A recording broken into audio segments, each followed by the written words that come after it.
Hello friends, मैं हूं निशा और आज मैं बात कर रही हूँ मिस्ड अबॉर्शन के बारे में।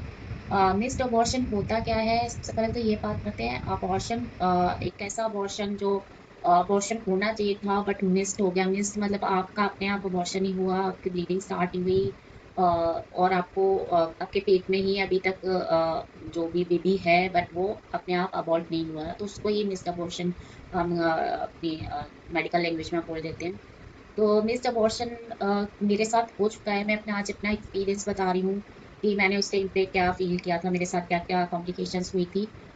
मेरी वीडियोज़ देख के बहुत सारे लोग जो इस फेज़ से निकल रहे हैं, गुज़र रहे हैं, तो वो थोड़ा बहुत उनको सपोर्ट मिलेगा और नेक्स्ट क्या होने वाला है, कैसे वो इससे डील कर सकते हैं, उनको थोड़ी बहुत हेल्प ज़रूर मिलेगी इससे। तो मैंने जब कंसीव किया, मेरा नेचुरल कंसीव किया था मैंने। और मुझे अपने ड्यू डेट से मेरी 20th फरवरी मेरी ड्यू डेट थी। उससे पहले ही मुझे पता पड़ गया था। 3-4 दिन पहले ही मैंने टेस्ट ले लिया था क्योंकि मुझे कुछ सिम्टम्स आ रहे थे। तो मैंने उसमें लाइट लाइन मुझे दिखाई दी, तो मैं समझ गई थी इस बार मैंने कंसीव कर लिया है। उसके बाद ड्यू डेट निकलने के बाद फिर मैंने टेस्ट किया तो वो बिल्कुल क्वाइट पॉजिटिव था, बिल्कुल डार्क पिंक लाइन आ गई थी उसमें। उसके बाद पर हम डॉक्टर के पास नहीं गए थे, तो हमने सोचा कि अभी हम थोड़ा-सा और डेज़ बढ़ने देते हैं, उसके बाद हम डॉक्टर के पास जाएँगे।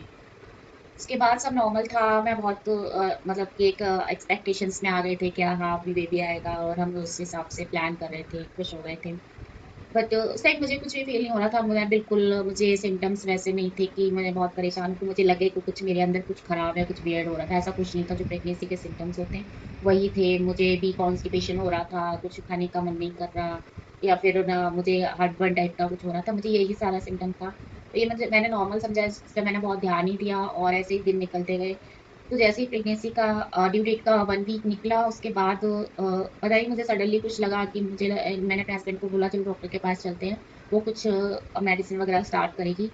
तो हम लोग 1 वीक के बाद गए, तो उस टाइम पे डॉक्टर ने बोला कि हाँ ठीक है। मैंने उनको अपना टेस्ट दिखाया कि हाँ ठीक है, सही है, तुम अभी ना एक स्कैन करवा लो और देखो कहीं एक्टोपिक प्रेगनेंसी तो नहीं है। तो हमने वो स्कैन करा लिया, उसमें ठीक था, सब नॉर्मल था। बट उसके बाद मेरा थायराइड वायराइड का भी टेस्ट कराया उन्होंने, तो थायराइड मेरा थोड़ा बढ़ा हुआ था, तो उन्होंने मेरी मेडिसिन स्टार्ट कर दी थी। उसके बाद हम घर आ गए और उसके बाद हमें लगा कि अब सब ठीक है, मेरी भी टेंशन खत्म हो गई थी। उसके बाद उन्होंने बोला था कि अभी 15 डेज़ बाद आप आना, क्योंकि अभी जो स्कैन हुआ था उस टाइम पे हार्ट बीट आने का कोई टाइम नहीं था बेबी का। तो उन्होंने बोला कि नेक्स्ट 15 डेज़ बाद आओगे तब हम हार्ट बीट के लिए दोबारा से अल्ट्रासाउंड करेंगे। तो उसके बाद हम भी घर पे आके बहुत है निश्चिंत है हो गई थी मैं कि मुझे अब कोई दिक्कत नहीं है। मैं बहुत अच्छे से उसको अपने टाइम को एन्जॉय कर रही थी और मुझे कुछ ऐसा फ़ील भी नहीं हो रहा था। सडनली जब हम गए 10-15 दिन हो गए थे, उसके बाद हम लोग गए अल्ट्रासाउंड के लिए। तो जैसे अल्ट्रासाउंड वाले पे पहुँचे, तो वो मुझे बोलती है जो मेरा अल्ट्रासाउंड कर रही थी कि आपकी बेबी आपका पहले भी मतलब सोनोग्राफी हुआ है? मैं कहा, तो उसमें हार्ट बीट आया था क्या? तो वो मुझसे ऐसा पूछ रही है। मैं कि नहीं, उस टाइम तो टाइम नहीं था, डॉक्टर ने बोला। तो वो मुझे ऐसा उसका सैड सा मुँह बना रही है। मैं उसको उसके एक्सप्रेशन देख के थोड़ा-सा डर गई। मैंने उससे पूछा, क्या हुआ डॉक्टर, अभी क्या सब ठीक है या नहीं है? तो वो बोलती है कि नहीं, ऐसा लग रहा है कि हार्ट बीट आई थी बट अब हार्ट बीट दिखाई नहीं दे रही है और बेबी भी थोड़ा डिफ़ॉर्म्ड है। और मैं बहुत शॉक्ड रह गई, बहुत परेशान हो गई उस टाइम पे, कुछ समझ एकदम ब्लैंक सी हो गई थी कि सडनली मेरे साथ क्या हो गया। बट फिर उन्होंने बोला कि ना चलो कोई बात नहीं, तुम पहले अपने डॉक्टर से बात करो। मैं अल्ट्रासाउंड लेके उसी टाइम पे हम अपने डॉक्टर के पास गए। तो उन्होंने भी वो चेक किया, तो उन्होंने बोला कि नहीं यार, अब तो कोई चांस नहीं लग रहा क्योंकि बेबी डिफ़ॉर्म्ड है। फिर भी हमको एक होप बार-बार लग रही थी, हमसे बार-बार पूछ रहे थे, क्या कुछ सही नहीं हो सकता? क्या पता लेट आ जाए हार्ट बीट या फिर कुछ। तो उन्होंने बोला हार्ट बीट के लिए तो हम वेट कर सकते थे, बट ये बेबी डिफ़ॉर्म्ड है, तो इसका मतलब कि कुछ सही नहीं है। ये बेबी भी सही नहीं है, इसलिए ना आगे वेट करने का तो कोई मतलब ही नहीं बनता।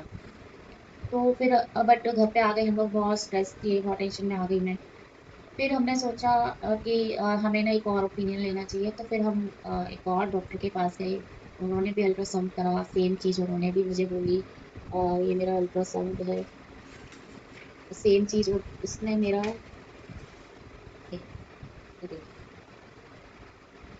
इसमें मेरा उन्होंने वही बोला था कि 6 वीक 6 वीक 8 डेज़ का कुछ वो दिखा रही थी।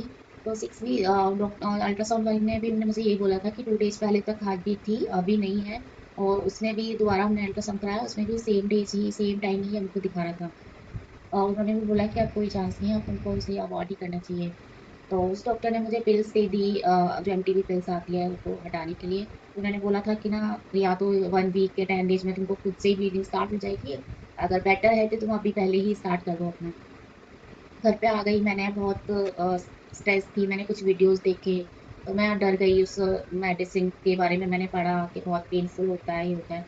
मैं बहुत डर गई घर पे आके, मैंने एक टैबलेट ले भी ली बहुत डर-डर के, पर फिर भी मेरे को अंदर से ऐसा लग रहा था कि नहीं ना मुझे ना ये पिल्स नहीं लेनी है, मुझे बहुत डर लग रहा है, क्या पता कुछ क्लियर ना हो, फिर भी मुझे फिर वो प्रोसीजर की तरफ ही जाना पड़े। मैं अपने हस्बैंड को बोल रही थी कि नहीं मुझे ना मेरा मेरा डीएनसी करा दो, मुझे पिल्स नहीं लेनी है। तो फिर हम हॉस्पिटल गए, उस दिन का हमने प्लान कर लिया कि आज हमें डीएनसी कराना है। उस डॉक्टर को फिर वो दूसरी डॉक्टर थी, हम फोर्टिस में गए, वो डॉक्टर दूसरी थी, उन्होंने वापस से अल्ट्रासाउंड कराया, उन्होंने कहा था क्या पता कुछ चांस हो, तो उन्होंने फिर से मेरा अल्ट्रासाउंड कराया, बट उसमें भी वही टाइम दिखा रहा था, बेबी डेड था। तो उन्होंने बोला कि ठीक है अब तो डीएनसी करवाना सही रहेगा, तो डीएनसी के लिए हम गए। अ, तो डॉक्टर को थोड़ा-सा डाउट हुआ डीएनसी के बाद, वो बोलती है हमको कि मुझे डाउटफुल लग रहा है क्योंकि वो गार्बेज कुछ ज़्यादा निकला है और नॉर्मली 2 मंथ्स के बेबी में इतना गार्बेज तो नहीं निकलता कुछ।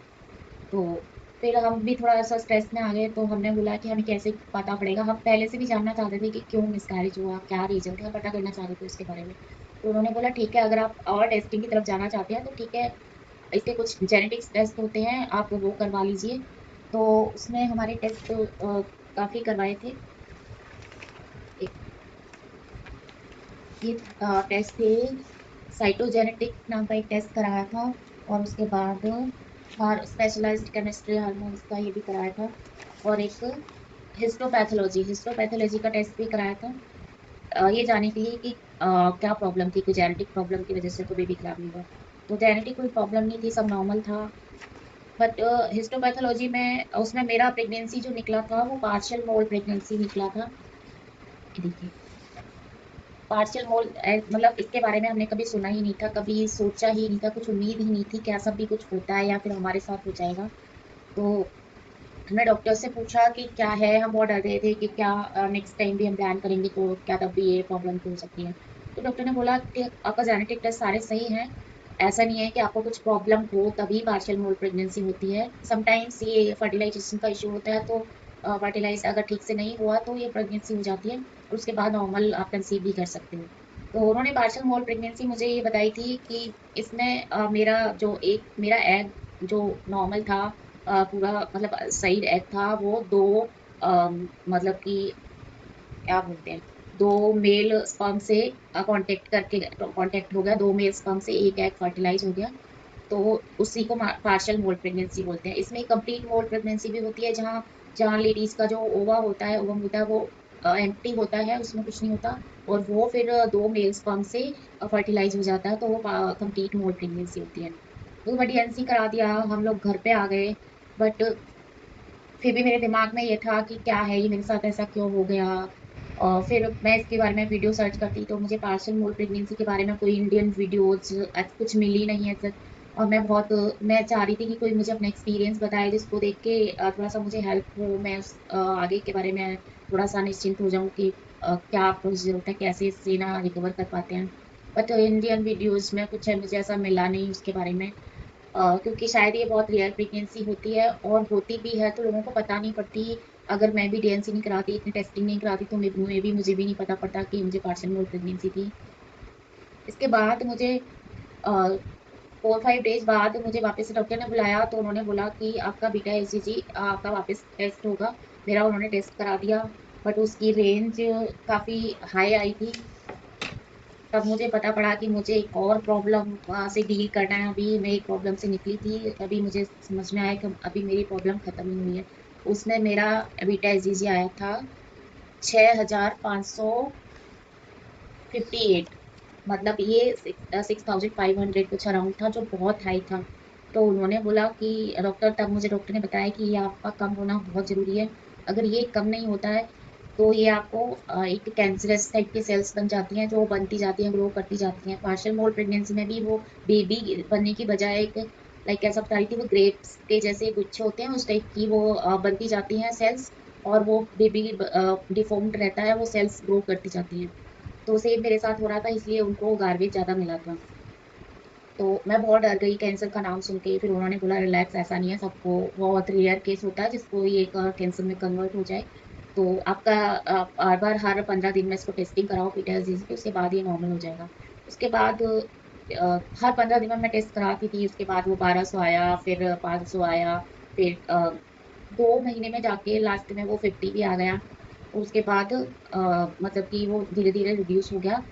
बट मैं उस चीज़ से बहुत डर गई थी। मैं तो इससे रिकवर कर गई, बट बहुत सारी लेडीज़ होती हैं जो डर जाती हैं। और पार्शियल मोड प्रेगनेंसी बहुत कॉमन नहीं है, जिसके बारे में आपको कहीं ऐसा कुछ इन्फॉर्मेशन मिलती नहीं है। तो अगर मेरी वीडियो से अगर आपको कुछ हेल्प मिली हो, या अगर आप इसके बारे में कुछ और जानना चाहते हैं, तो प्लीज़ मेरे चैनल को सब्सक्राइब करें और मेरे वीडियो को लाइक करें। और अगर आप कुछ और जानना चाहते हैं, तो प्लीज़ मुझे नीचे कमेंट में करना, मैं उसका रिप्लाई ज़रूर देने की कोशिश करूँगी। Thank you.